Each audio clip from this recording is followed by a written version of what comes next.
now we have an odd one, which I don't. I mean, how do you? I was a kid when this game came out. I loved like the the marketers during this period of time were so genius, at least towards people that were my age. They would put disgusting ads out, and like I ate that shit up, man. Like you had stuff like Boogerman and things. Mhm. But this game is called Toe Jam and Earl, and I was fascinated by just the name alone. Like they named the character Toe Jam. Toe Like, that's Jam. awesome. And they had like this hip hop aesthetic to them. Yeah. That Toe Jam had the chains Yeah. and the backward cap. Mm-hmm. They were aliens. They were aliens. Their ship crash landed on Earth, and they had to find pieces of their ship. Yes, they did to rebuild it so they could get off this terrible planet. And go back to what was their planet? Funkatron or something like that? Funkatron. Yeah, man. But that's another title that, was not on Super Nintendo at the time. Another great soundtrack, by the way. Great. It was different. It was different. It was a different type of game. Different original characters. Again, I think that's Sega's is great for originality. They would Toe Jam and Earl was different. It was very original. To say the least. I don't think it's one of the best games in the Genesis, but it's something you should experience without a doubt. Another game that fits that mold perfectly, in my opinion, is Vectorman. 1 and 2. A game like also you don't need to play. I mean, you should play it, but it's not like this is not top tier Genesis. I would say this is like second tier, third tier, somewhere around there. I guess. I mean, it was people have either a love it or hate it type thing with Vectorman. Vectorman was the aesthetics of Vectorman was very cool. He was a character made up of balls. But let me ask you this, because I don't remember. I truly don't remember. Why was that cool during that time? I know that it was, but I don't remember why. I think just because it played really well and it looked good. Okay. Yeah, I don't think there was anything special. Sega was trying to look for the next big thing. And Sega trying to put out, different. I don't want to call Vectorman a mascot, but they were trying different things to see which characters stuck. And Vectorman was, it used, you remember when megs were the hot buzzword with the cartridges. Oh, it's a 4 meg cartridge or 8 meg cartridge. Vaguely, I was still kind of young during that time, but I remember the bits. Like the bits were my thing. Oh, 16-bit. Like, oh my god, Saturn's gonna be 32-bit. Oh, let me get some of that. That. Yeah, but the megs I was less familiar with. It was all about the memory, and the more memory that they advertised on a cartridge, supposedly the better it played, the more information it held, and it looked better. But I think that was, I'm trying to remember, I think that was the whole big thing with Vectorman. New technology. It was good enough because we got 2. We got Vectorman 1 and Vectorman 2. 2 wasn't as good as the first one though. Yeah, there was like a lot of buzz that time around Vectorman, and then like another game that I played this ironically. Let's talk about this for just a brief second. I played this next game we're about to talk about, which is Comic Zone. Mm-hmm. The first time I played it, my cousin had a different cable provider, and he had Sega Channel. Did you ever experience Sega Channel? I didn't. Sega Channel was not available in my area at the time. Me neither, but my cousin had it, and I that was like the most envious I think I was when I was a kid, that I wanted something so bad and I couldn't have it. And there was nothing like money couldn't bring it to you. You just had to live in that area, and then you could pay for it. But I didn't live in that area, so I couldn't even pay for it. Like I could not get this service. And I remember going over to his house, and he didn't have it either, but his neighbor next door had it, and we went over to his neighbor's house, and my mind was like melting. Like I couldn't believe that this was happening. Like they had Xbox Game Pass in the 90s for Sega. Is basically what this thing was. And it wasn't like hundreds of games. He probably had like 10 games on there or 5 games. but it was like, I can't believe you have access to this. You pay a monthly subscription and you have access to these games. It's nuts. And Comic Zone was popular, man. I remember I was really excited to play it, and I was just like, oh, this is all right. It looks really cool. But it was Again, all right. yeah, it was very original.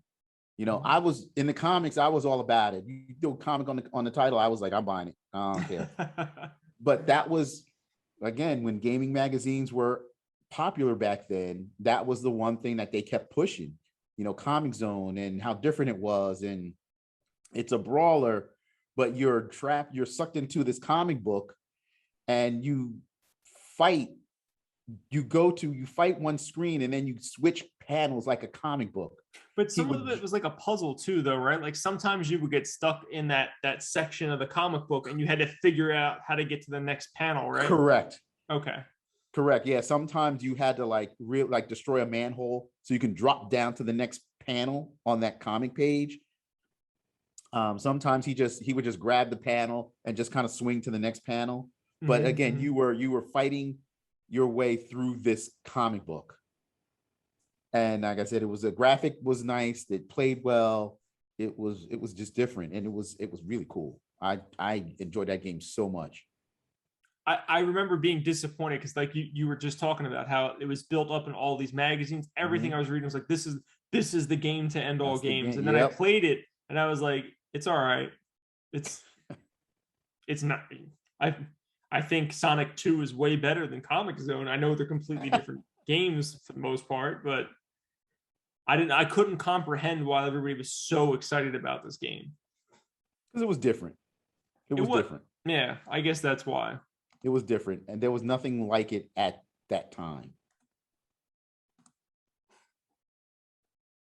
Now, this was not a licensed game. This was something original that was created through comic books. But tangentially, we also have some comic book games that were, created. I guess this was really based off of the cartoon series, right? And that was The Adventures of Batman and Robin. Yes, that because Batman the Animated Series was out and it was hugely popular.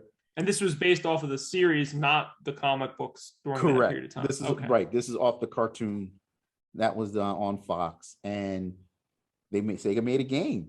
And again, we talked about the cartoony graphics like that Disney put out. This was up there graphically, and it was like you were playing an episode from the cartoon. It looked fantastic. The soundtrack was great. Seemed like it was ripped right out of the TV show. It played well. Man, that game was hard. This is a game even two-player. It was hard. Yeah, this is a game that I should have been into, but I never got it for some reason. I couldn't tell you why.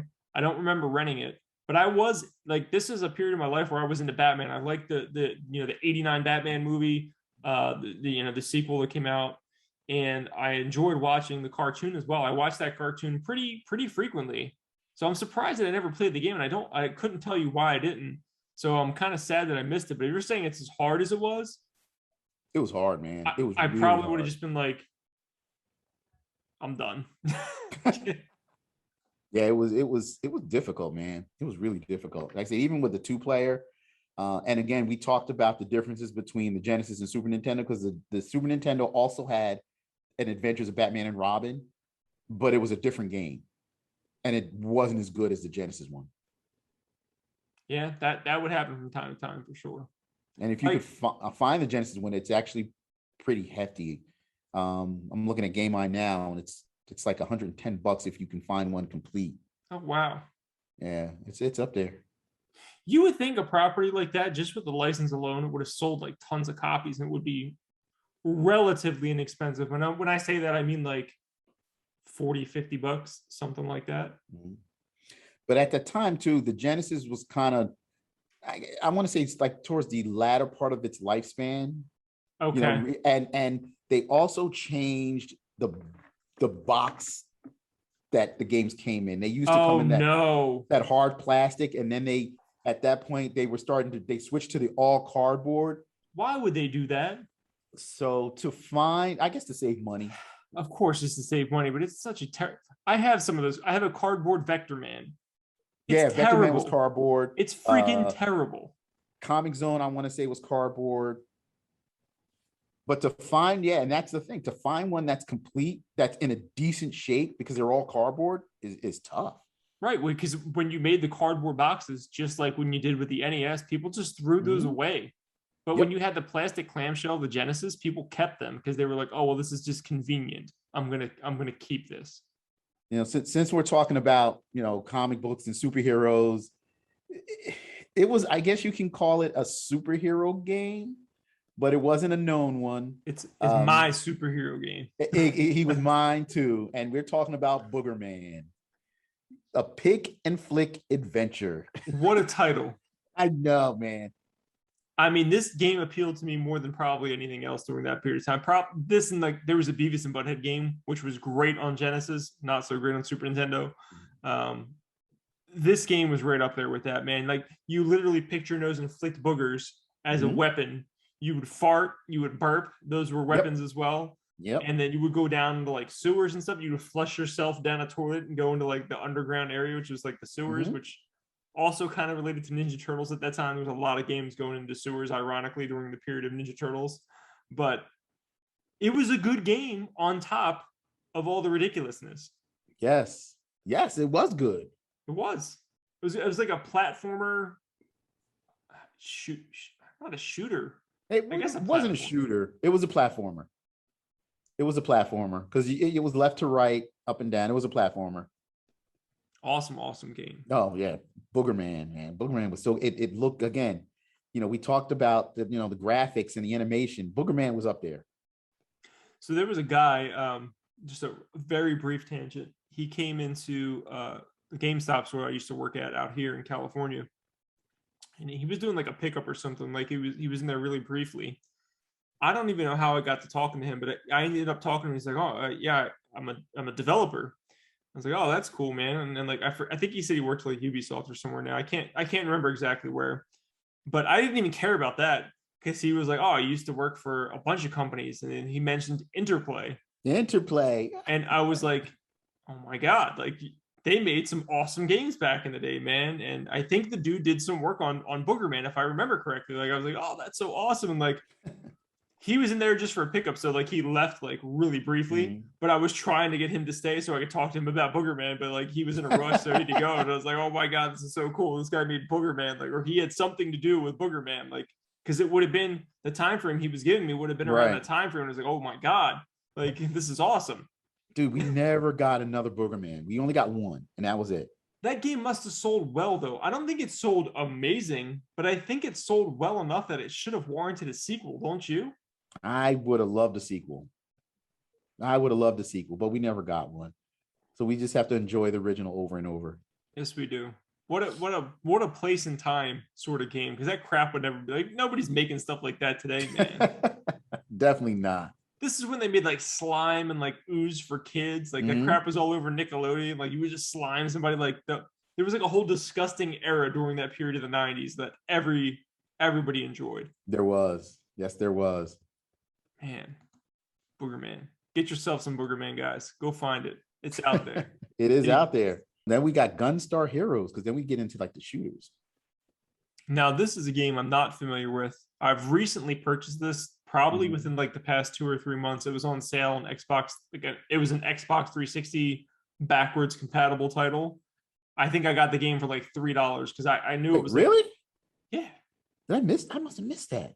It was like $2.99 or something. Maybe I went crazy and I spent $5 on it. Maybe. But I knew the game was like pretty expensive on Genesis, and I saw that it was on sale on the Xbox. I got it on my Series X, but it was like a backwards compatible title. So I was like, yeah, dude, I'll pay like a few bucks for this. But I haven't got around to playing it yet.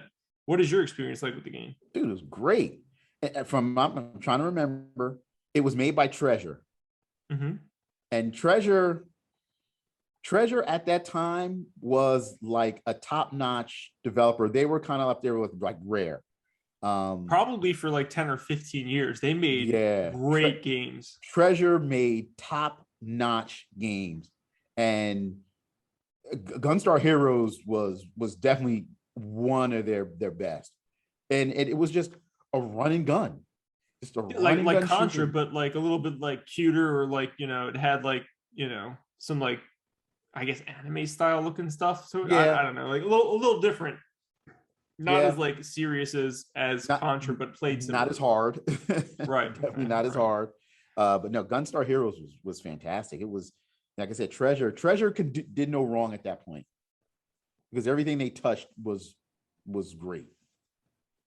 Yeah, I definitely need to go back and play that version that I got. Hopefully, it plays very similar, if not exact, to the Genesis version.